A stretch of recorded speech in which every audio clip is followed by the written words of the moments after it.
শহরের কোলাহল থেকে অনেকটা দূরে নিরিবিলি প্রকৃতির মাঝে পাহাড়ের চূড়ায় একটি রিসোর্টে যদি এক রাত থাকা যায় তাহলে কেমন হয় বলুন তো।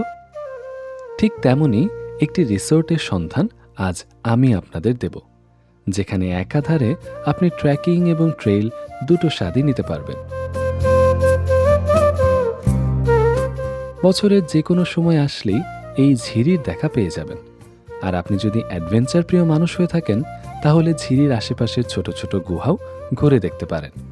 আর সব কিছু কিন্তু আপনি খুবই কম খরচে উপভোগ করতে পারবেন। এখানে পাচ্ছেন 3টা কটেজ হাউস, একটা পড হাউস আর 2টা জুম ঘর। এছাড়া চাইলে আপনি তাঁবু টাঙিয়েও পাহাড়ের মাঝে থাকতে পারেন। থাকছে খাবার দাবারের সুব্যবস্থাও। বর্তমানের মোস্ট ভাইরাল প্লেস মিরিঞ্জা ভ্যালির খুব পাশেই কিন্তু এর অবস্থান। আর এই রিসোর্টের নাম মিরিঞ্জা অরণ্যধারা ভ্যালি, যা বান্দরবানের লামার খুবই কাছাকাছি অবস্থিত।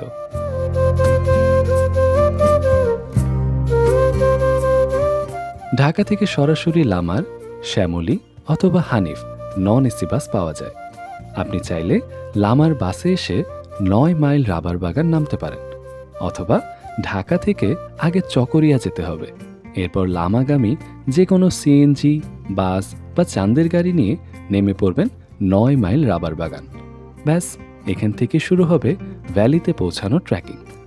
আর এই চমৎকার ডেস্টিনেশনে যেতে এখনই বুক দিয়ে ফেলুন তাদের ফেসবুক পেজে অথবা স্ক্রিনে দেওয়া এই নাম্বারে।